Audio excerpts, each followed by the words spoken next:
में आपसे पूछ रहे हैं अभी हाल ही में जारी भारतीय खाद्य सूचकांक में शीर्ष राज्य टॉप पे कौन सा स्टेट रहा है, तो आंसर होगा इसका केरल। और आपको याद होगा अभी हमने पढ़ा भी था, फसाई यानी कि food safety and standard authority of India, इसने ग्लोबल फूड रेगुलेटर समिट 2024 का आयोजन किया था अभी नई दिल्ली में, जो कि इसका दूसरा संस्करण था, पढ़ा था हम लोगों ने। और वहीं पे स्टेट फूड सेफ्टी इंडेक्स 2024 इसने जारी किया है और इसमें लगातार दूसरे साल केरल टॉप पे रहा है। फर्स्ट पे केरल है, दूसरे पे तमिलनाडु और तीसरे पे जम्मू कश्मीर को रखा है। तो ये आप याद रखेंगे, हम बात कर रहे हैं भारतीय खाद्य सूचकांक की, जिसमें टॉप पर केरल है। अब सूचकांक वाला प्रश्न है, इंडेक्स वाला प्रश्न है, तो चलो 2024 के सारे इंपॉर्टेंट इंडेक्स में आपको एक बार रिवाइज करवा देता हूं। तो इस साल का जो पहला इंडेक्स हमने पढ़ा था, करप्शन परसेप्शन इंडेक्स था, वो उसमें भारत 93 पे था, टॉप पे डेनमार्क था, जारी किया था ट्रांसपेरेंसी इंटरनेशनल ने। स्वच्छ सर्वेक्षण 2023 आया था, सबसे क्लीन शहर दो थे, इंदौर और सूरत, लेकिन 1 लाख से कम आबादी में महाराष्ट्र का सासवद टॉप पर था। सबसे स्वच्छ छावनी बोर्ड में महू छावनी बोर्ड रहा। राज्यों में महाराष्ट्र, सबसे स्वच्छ गंगा शहर वाराणसी और प्रयागराज, और सफाई मित्र शहर चंडीगढ़। हिम तेंदुआ रिपोर्ट ये पहली बार जारी हुआ था, तो ध्यान में रखना, एग्जाम में पूछा भी जा चुका है ये प्रश्न, तो कि भारत में टोटल कितने हिम तेंदुए स्नो लेपर्ड है, इस रिपोर्ट के अनुसार तो 718 है। सबसे ज्यादा पूछेंगे तो लद्दाख में है 477 और सबसे कम जम्मू कश्मीर में है 9। वहीं अगर टॉम टॉम ट्रैफिक इंडेक्स की बात करते हैं तो इसमें टॉप पे लंदन था और भारत में टॉप पे बेंगलुरु है, जो पूरी लिस्ट में 6ठे स्थान पर है, मतलब सबसे ज्यादा भीड़ भाड़ वाले स्थानों की ये रैंकिंग है। और लोकतंत्र सूचकांक की अगर बात करते हैं, डेमोक्रेटिक इंडेक्स की, तो भारत 41 पे है, टॉप पे नॉर्वे है, इसको जारी किया इकोनॉमिस्ट इंटेलिजेंस यूनिट ने। वैश्विक बौद्धिक संपदा सूचकांक इंटेलेक्चुअल प्रॉपर्टी इंडेक्स की बात कर रहे हैं, भारत 42 पे है, टॉप पे अमेरिका है, यूएस चैम्बर ऑफ कॉमर्स ने जारी किया। लैंगिक असमानता सूचकांक, जिसे अंग्रेजी में बोलोगे जेंडर इनइक्वालिटी इंडेक्स, और इसमें भारत 108वें स्थान पे था, टॉप पे डेनमार्क है। वहीं मानव विकास सूचकांक ह्यूमन डेवलपमेंट इंडेक्स में भारत 134 पे है, टॉप पे स्विट्जरलैंड है। इन दोनों इंडेक्सेस को यूनाइटेड नेशन डेवलपमेंट प्रोग्राम ने जारी किया है। वहीं हैप्पीनेस इंडेक्स आया था, उसमें भारत 126वें स्थान पर है, टॉप पे फिनलैंड है, यूनाइटेड नेशन ने जारी किया। ग्लोबल फायर पावर इंडेक्स में भारत 4थे स्थान पर है, टॉप पे अमेरिका है। बिजनेस एनवायरमेंट रैंकिंग में भारत 51 पे है, टॉप पे सिंगापुर है, इकोनॉमिस्ट इंटेलिजेंस यूनिट ने जारी किया। और ग्लोबल यूनिकॉर्न इंडेक्स में भारत तीसरे स्थान पर है, टॉप पे अमेरिका, फिर चाइना, फिर भारत, हुरुन के अकॉर्डिंग। दुनिया का तीसरा सबसे बड़ा ई मार्केट प्लेस, ये गवर्नमेंट ई मार्केट प्लेस है, और इसमें पहले स्थान पे साउथ कोरिया का मार्केट प्लेस था। वहीं साइबर क्राइम इंडेक्स में भारत 10वें स्थान पर है, टॉप पे रशिया है। वर्ल्ड प्रेस फ्रीडम इंडेक्स में बात करेंगे, भारत 159 पर है, टॉप पे नॉर्वे है, इसको जारी किया रिपोर्टर्स विदाउट बॉर्डर ने। Travel and tourism development index में भारत 39 पे है, टॉप पे अमेरिका है, वर्ल्ड इकोनॉमिक फोरम ने जारी किया। ग्लोबल सिटीज इंडेक्स 2024 की बात करें, टॉप पे न्यूयॉर्क है, भारत से दिल्ली टॉप पर है, पूरी लिस्ट में ये दिल्ली 350वें स्थान पर है। पर्यावरण प्रदर्शन सूचकांक की बात करेंगे तो भारत 176 पे है, टॉप पे एस्टोनिया है। और ग्लोबल जेंडर गैप इंडेक्स की बात करें तो भारत 129 पे है, टॉप पे आइसलैंड है, वर्ल्ड इकोनॉमिक फोरम ने जारी किया। ग्लोबल पीस इंडेक्स में भारत 116वें स्थान पर है, टॉप पे आइसलैंड है, इसको Institute of Economic and Peace ने जारी किया। ग्लोबल एनर्जी ट्रांजिशन इंडेक्स में भारत 63 पे है, टॉप पे स्वीडन है, वर्ल्ड इकोनॉमिक फोरम ने जारी किया। वर्ल्ड इन्वेस्टमेंट रिपोर्ट आई थी, भारत 15वें स्थान पर है, टॉप पे अमेरिका है, अंकटाड ने जारी किया। और सस्टेनेबल डेवलपमेंट रिपोर्ट में भारत 9वें स्थान पर है, टॉप पे फिनलैंड है। और नीति आयोग ने जो सस्टेनेबल डेवलपमेंट इंडिया इंडेक्स जारी किया था, जिसमें भारत का स्कोर 71 है, इसको थोड़ा सा करेक्ट करेंगे, लास्ट टाइम यहाँ पे 77 लिखा हुआ था, 71 इसका स्कोर है, और इसमें टॉप पर केरल और उत्तराखंड है। ग्लोबल लिवेबिलिटी इंडेक्स 2024 की बात करें, वियना टॉप पर इकोनॉमिस्ट इंटेलिजेंस यूनिट ने जारी किया। प्राइम ग्लोबल सिटीज इंडेक्स में पहले स्थान पे मनीला को बताया गया था, दूसरे पे मुंबई और तीसरे पे दिल्ली है, नाइट फ्रैंक ने जारी किया था। और सकल पर्यावरण उत्पादन सूचकांक को लॉन्च करने वाला पहला राज्य अगर पूछेंगे तो याद रखना आंसर होगा उत्तराखंड। तो ये अभी तक के सारे इंपॉर्टेंट इंडेक्सेस हमने यहाँ पे रिवाइज करें, इनको ध्यान में रखना। अगला प्रश्न देखते हैं। तो अगले प्रश्न में पूछ रहे हैं कि अभी विश्व अल्जाइमर दिवस कब मनाया गया, तो आंसर होगा 21 सितंबर को। याद रखना, हर साल 21 सितंबर को वर्ल्ड अल्जाइमर डे के रूप में मनाया जाता है। थीम क्या है? डिमेंशिया और अल्जाइमर पर कार्रवाई करने का समय, time to act on dementia, time to act on Alzheimer. तो अल्जाइमर रोग, ये मनोभ्रंश जिसे आप डिमेंशिया कहते हैं, उसका सबसे आम कारण है। इसमें याददाश्त, सोचने समझने की जो पार होती है, व्यवहार, सामाजिक कौशल में धीरे धीरे गिरावट आने लगती है, और ज्यादातर बुजुर्ग अवस्था में, बुढ़ापे में ये चीज ज्यादा देखने को मिलती है। अच्छा, वैसे 21 सितंबर को इंटरनेशनल रेड पांडा दिवस भी इस बार हम मना रहे हैं। वैसे ये सितंबर के तीसरे शनिवार को होता है, तो इस बार 21 सितंबर को पड़ा ये दिवस। और 21 सितंबर को पीस डे भी हमने मनाया था, ग्लोबल पीस डे। चलो, वैसे सितंबर के सारे इंपॉर्टेंट डेज ही मैं आपको एक साथ रिवाइज करवा देता हूँ। देखो, 2 सितंबर को विश्व नारियल दिवस मनाया, 5 सितंबर को इंटरनेशनल डे ऑफ चैरिटी, 1 से लेकर 7 सितंबर तक नेशनल न्यूट्रिशन वीक, 7 सितंबर को अंतर्राष्ट्रीय पुलिस सहयोग दिवस, international day of police cooperation, 7 सितंबर को अंतर्राष्ट्रीय गिद्ध जागरूकता दिवस, इंटरनेशनल वल्चर अवेयरनेस डे, जो कि सितंबर के पहले शनिवार को होता है। 7 सितंबर को international day of clean air for blue skies, अंतर्राष्ट्रीय स्वच्छ वायु नील गगन दिवस, और इसे भारत में स्वच्छ वायु दिवस भी कहते हैं। 8 सितंबर को अंतर्राष्ट्रीय साक्षरता दिवस, 8 सितंबर को ही विश्व भौतिक चिकित्सा दिवस यानी कि वर्ल्ड फिजिकल थेरेपी डे, 10 सितंबर विश्व आत्महत्या रोकथाम दिवस, 12 सितंबर दक्षिण दक्षिण सहयोग के लिए अंतर्राष्ट्रीय दिवस, 14 सितंबर राष्ट्र हिंदी दिवस, 15 सितंबर राष्ट्र इंजीनियर दिवस और अंतर्राष्ट्रीय लोकतंत्र दिवस भी था। 16 सितंबर वर्ल्ड ओजोन डे, 18 सितंबर वर्ल्ड बैम्बू डे और हमने देखा भी 21 सितंबर को एक तो ग्लोबल पीस डे मनाया था और अभी हमने देखा वर्ल्ड अल्जाइमर डे और इंटरनेशनल रेड पांडा डे, ये भी हम 21 सितंबर को ही मना रहे हैं। तो अभी तक के सारे इंपॉर्टेंट डेज इनको ध्यान में रखना। अगला प्रश्न देखते हैं। तो अगले प्रश्न में पूछ रहे हैं, अभी हाल ही में ऑस्ट्रेलिया के मेलबर्न यूनिवर्सिटी ने कहां पर, भारत में कहां पर अपना वैश्विक केंद्र प्रारंभ किया है? तो आंसर होगा नई दिल्ली। तो अभी ऑस्ट्रेलिया का जो मेलबर्न यूनिवर्सिटी है, इसने भारत में नई दिल्ली में अपना ग्लोबल सेंटर स्थापित किया है, जो कि एजुकेशन, रिसर्च और इंडस्ट्री की नॉलेज देने के लिए यहाँ पे स्थापित हुआ है। अच्छा, इसी तरह से आपको याद होगा ऑस्ट्रेलिया का एक यूनिवर्सिटी ने भारत में गुजरात के गिफ्ट सिटी में अपना कैंपस स्थापित किया था और इस तरह से वो भारत में पहला विदेशी विश्वविद्यालय था जिसने भारत में अपना कैंपस स्थापित किया था। उसका नाम है डिकिन यूनिवर्सिटी। और अभी कुछ दिन पहले ही हमने पढ़ा था यूके का साउथहैम्पटन यूनिवर्सिटी ने भी भारत में अपना परिसर स्थापित किया है। कहाँ पे? गुरुग्राम में।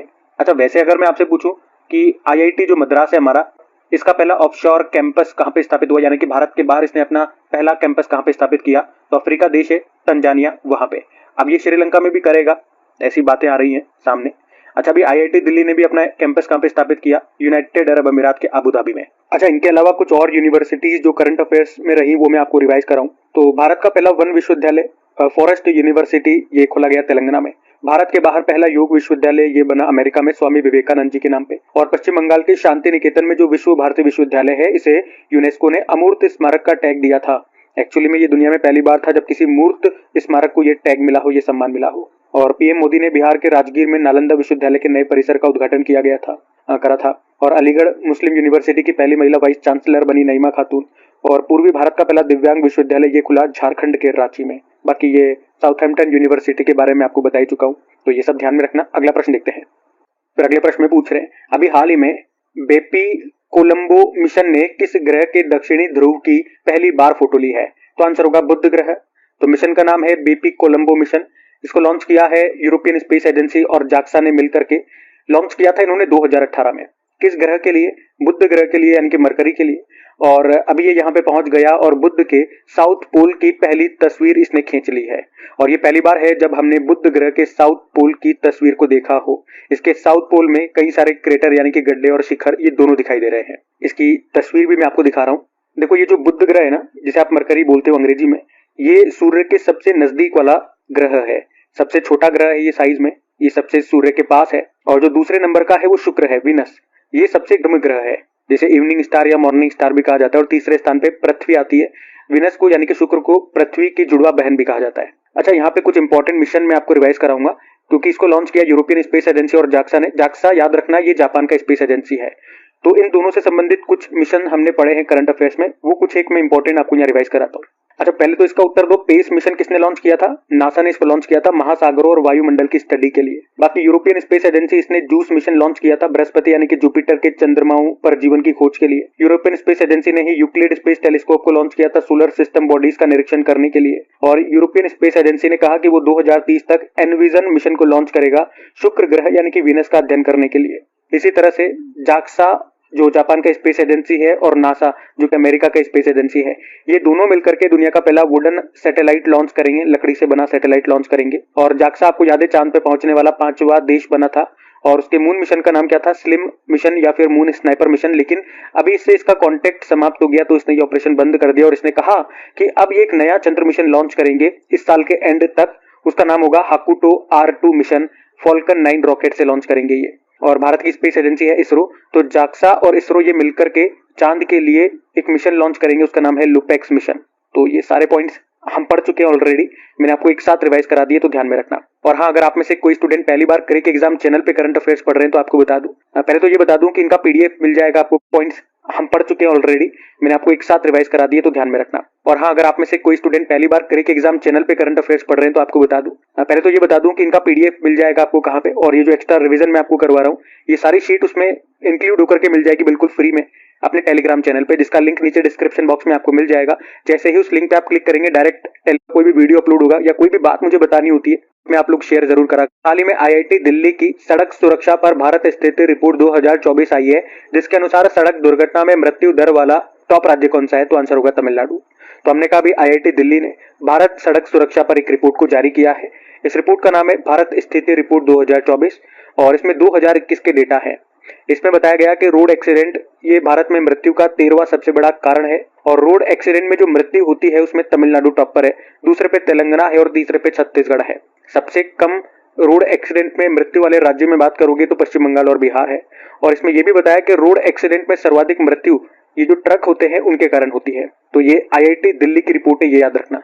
अच्छा, कुछ और आईआईटी जो न्यूज में रहे थे वो भी मैं आपको रिवाइज करवाता हूँ। चलो, जैसे कि ये तो मैंने आपको बता ही दिया, भारत के बाहर पहला आईआईटी किसने खोला? आईआईटी मद्रास ने। कहाँ पे? अफ्रीकी देश तंजानिया में। और वहां की पहली महिला डायरेक्टर बनाई गई है प्रीति अगलायम। और अगर पूछे अभी किस आईआईटी ने अबू धाबी में अपना पहला अंतरराष्ट्रीय परिसर का उद्घाटन किया, तो आईआईटी दिल्ली। आईआईटी जम्मू क्यों न्यूज में था? इसने ध्वनि आधारित यानी कि sound based anti drone system को डेवलप किया। आईआईटी खड़गपुर की बात करेंगे, सुंदर पिचई को डॉक्टर ऑफ साइंस की उपाधि से सम्मानित किया अभी। आईआईटी इंदौर ने आर्मी के जवानों के लिए ई शूज बनाए। आईआईटी मद्रास NIRF रैंकिंग 2024 में ओवरऑल कैटेगरी में टॉप पर रहा। भारत इजराइल ने राष्ट्रीय जल प्रौद्योगिकी कहाँ पर स्थापित किया? आईआईटी मद्रास। देश का पहला आईआईटी सैटेलाइट कैंपस ये आपको मिलेगा उज्जैन में, आईआईटी इंदौर की सहायता से बनाया गया। और एयर क्वालिटी की मॉनिटरिंग करने के लिए आत्मन नाम से एक्सेलेंस सेंटर लॉन्च किया था, शुरू किया था आईआईटी कानपुर ने। तो इस तरह से ये कुछ आईआईटी न्यूज में रहे थे, ध्यान में रखना। मैंने आपको सारे रिवाइज करवा दिए। अगला प्रश्न देखते हैं।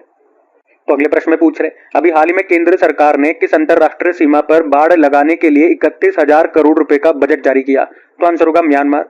अच्छा, आपको अगर याद हो तो इसी साल के स्टार्टिंग में ये मैंने आपको पढ़ा दिया था कि भारत और म्यांमार के बीच में जो इंटरनेशनल बाउंड्री है वहां पर हम बाड़ लगाएंगे, तारबंदी करेंगे। उद्देश्य क्या है? वहां से और यहाँ के बीच में जो लोग आते जाते रहते हैं उनको रोकना, क्योंकि उनके बीच में जो आतंकवादी होते हैं वो घुस आते हैं और आतंकवादियों को रोकना, तस्करी जैसी जो घटनाएं होती है इन सबको रोकना इसका मुख्य उद्देश्य है।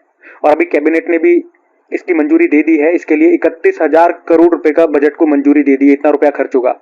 अच्छा, बात करें ये जो इंटरनेशनल बाउंड्री है बिटवीन इंडिया एंड म्यांमार, इसकी लंबाई कितनी है? 1643 किलोमीटर है। और म्यांमार ये भारत के कितने राज्यों से सीमा लगाता है? तो 4 राज्य है, अरुणाचल प्रदेश, नागालैंड, मणिपुर और मिजोरम है। और जिसमें सबसे सर्वाधिक सबसे ज्यादा सीमा ये अरुणाचल प्रदेश के साथ लगाता है। देखो, म्यांमार की बात कर ले, कैपिटल नेपिटो होती है, करेंसी है क्यात। म्यांमार इसे गोल्डन पैगोडा भी बोलते हैं। अच्छा चलो, यहाँ पे मैं आपको ये बताता हूँ कि भारत के जो पड़ोसी राज्य हैं उनसे भारत के कौन कौन से राज्य सीमा लगाते हैं। म्यांमार तो हमने देख लिया। अगर बांग्लादेश की बात करें तो एक शब्द याद रखो, ममता। तो एम से मेघालय, ए से असम, एम से मिजोरम, टी से त्रिपुरा। और ममता दीदी कहाँ की मुख्यमंत्री हैं? पश्चिम बंगाल। तो भारत के इतने राज्यों से बांग्लादेश सीमा लगाता है। बाकी नेपाल की अगर बात करें तो उत्तराखंड, यूपी, बिहार, सिक्किम और पश्चिम बंगाल से सीमा लगाता है। भूटान ये सिक्किम, असम, अरुणाचल प्रदेश और पश्चिम बंगाल से सीमा लगाता है। पाकिस्तान की बात करें तो ये गुजरात, राजस्थान, पंजाब और जम्मू कश्मीर से सीमा लगाता है। और अफगानिस्तान लद्दाख से। और चाइना की बात करें तो लद्दाख, हिमाचल प्रदेश, उत्तराखंड, सिक्किम और अरुणाचल प्रदेश से सीमा लगाता है। तो ये भी ध्यान में रखना। अगला देखते हैं। फिर अगले प्रश्न में पूछ रहे, अभी हाल ही में संपत्ति क्षति वसूली अधिनियम लागू करने वाला तीसरा राज्य कौन सा बन गया है? तो आंसर होगा उत्तराखंड। तो अभी संपत्ति क्षति वसूली अधिनियम लागू करने वाला ये तीसरा राज्य बन गया उत्तराखंड। इसका मतलब ये हुआ कि अगर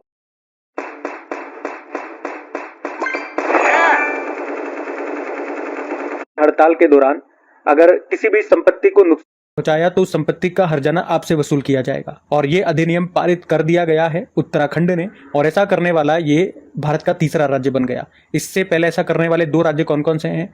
हरियाणा और उत्तर प्रदेश। और अब तीसरा हो गया उत्तराखंड।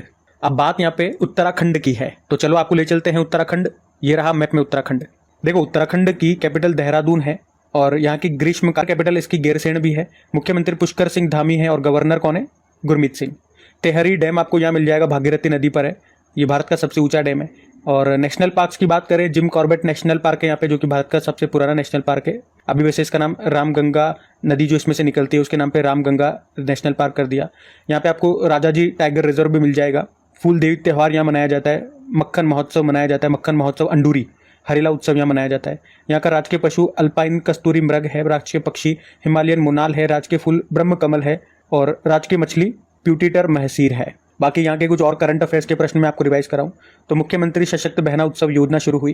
कार्टोग्राफी संग्रहालय का उद्घाटन हुआ मसूरी में। देश के पहले पॉलीथीन कचरा बैंक को शुरू किया था यहाँ पे। समिता कंसवाल जो कि पर्वतारोही है, ये उत्तराखंड की है। निधन हो गया वैसे तो अभी, लेकिन तेंजिंग नॉर्गे पुरस्कार 2022 मिला भी इनको। उत्तराखंड हाईकोर्ट की पहली महिला चीफ जस्टिस ये बनी ऋतु भारी। और सकल पर्यावरण उत्पादन सूचकांक लॉन्च करने वाला पहला राज्य ये उत्तराखंड ही है। अभी 38 नंबर के नेशनल गेम्स होंगे 2024 में, उत्तराखंड में होंगे, नवंबर में होंगे ये। और उत्तराखंड ने कहाँ पर अपनी पहली बर्ड गैलरी खोली है, तो देहरादून में। देश का पहला लिक्विड मिरर टेलीस्कोप ये बनाया गया उत्तराखंड में। देश की पहली हेलीकॉप्टर आपातकालीन चिकित्सा सेवा उत्तराखंड में शुरू हुई। और रेशम उत्पादकों के लिए बीमा योजना शुरू करने वाला पहला राज्य ये उत्तराखंड है। प्री प्राइमरी लेवल पर न्यू एजुकेशन पॉलिसी को लागू करने वाला पहला राज्य पूछेंगे तो भी आंसर होगा उत्तराखंड। तो उत्तराखंड से ये सारे करंट अफेयर्स के प्रश्न बन गए आपके, इनको ध्यान में रखना। अगला प्रश्न देखते हैं। तो अगले प्रश्न में पूछ रहे हैं, अभी हाल ही में केंद्रीय मंत्री जो हैं हमारे डॉक्टर वीरेंद्र कुमार, अभी इन्होंने 19वें दिव्य कला मेले का उद्घाटन कहाँ पे किया, तो आंसर होगा विशाखापत्तनम में। हमारे social justice and empowerment minister हैं वीरेंद्र कुमार, और अभी इन्होंने आंध्र प्रदेश के विशाखापत्तनम में 19वें दिव्य कला मेले का आयोजन किया। इसमें जो दिव्यांगजन होते हैं तो उनके जो उत्पाद होते हैं, उनके जो प्रोडक्ट्स होते हैं, उनके यहाँ पे प्रदर्शनी लगाई जाती है, मतलब उनके लिए एक मार्केट प्रोवाइड किया जाता है। तो इस बार ये 19वां संस्करण था जो कि हुआ विशाखापत्तनम में, ये ध्यान में रखना। अगला प्रश्न देखते हैं। फिर अगले प्रश्न में पूछ रहे हैं, अभी हाल ही में केंद्रीय कैबिनेट ने चंद्रयान 4 मिशन के लिए कितने करोड़ रुपए आवंटित किए हैं, तो आंसर होगा 2104.06 करोड़ रुपए। तो चंद्रयान 3 की सफलता के बाद अब इसरो चंद्रयान 4 पर काम कर रहा है और अभी इसे कैबिनेट ने मंजूरी दे दी है और इसके लिए 2104.06 करोड़ रुपए का बजट अलोकेट भी किया है। आपको याद होगा अभी 2-3 दिन पहले ही हमने पढ़ा था कि कैबिनेट ने वीनस ऑर्बिटर मिशन को भी मंजूरी दी थी और इसरो के जो हेड हैं एस सोमनाथ, उन्होंने बताया था कि चंद्रयान 4 इसे हम 2027 में लॉन्च करेंगे। अच्छा, मैं आपको एक बार सारे बता देता हूँ। चंद्रयान 1, चंद्रयान 2, चंद्रयान 3 ये कब लॉन्च हुए थे और किस रॉकेट से। तो चंद्रयान 1 22 अक्टूबर 2008 में PSLV C11 से, चंद्रयान 2 22 जुलाई 2019 को GSLV मार्क 3 MI रॉकेट से, चंद्रयान 3 अभी 14 जुलाई 2023 को LVM-3M4 जिसे बाहुबली या फेट बॉय भी कहते हैं, और अब चंद्रयान 4 लॉन्च होगा 2027 में। इसमें 5 मॉड्यूल होंगे, तो इतना ध्यान रखना। अभी अगला प्रश्न देखते हैं। फिर अगले प्रश्न में पूछे, अभी हाल ही में विश्व के सबसे ऊंचे बांस के टावर का लोकार्पण ये कहां पे किया गया, तो आंसर होगा छत्तीसगढ़। तो अभी हमारे जो केंद्रीय सड़क परिवहन व राजमार्ग मंत्री है नितिन गडकरी, अभी उन्होंने छत्तीसगढ़ के बेमेतरा में तैयार विश्व के सबसे ऊंचे बांस के टावर का उद्घाटन किया, जिसकी ऊंचाई 140 फुट और इसका वजन है 7400 किलोग्राम। 11 लाख रुपए की लागत से बनाया गया इसे। और पेरिस के एफिल टावर जैसे डिजाइन वाला ये बांस का टावर भव्य सृष्टि उद्योग के फाउंडर और बांस प्रौद्योगिकी से जुड़े गणेश वर्मा ने बनाया है। ये वजन में हल्का है और इसका जो जीवन काल है, लाइफ स्पान, वो कम से कम 25 वर्ष का है और इसका उपयोग कई तरह से किया जा सकता है, जैसे वॉच टावर के रूप में, टेलीकॉम टावर, ट्रांसमिशन टावर और रेडियो टावर के रूप में इसका उपयोग हो सकता है। बांस से याद आएगा भी वर्ल्ड बेम्बू डे मनाया था विश्व बांस दिवस 18 सितंबर को। और बांस याद रखना ये पौधा है या घास है, तो ये घास है।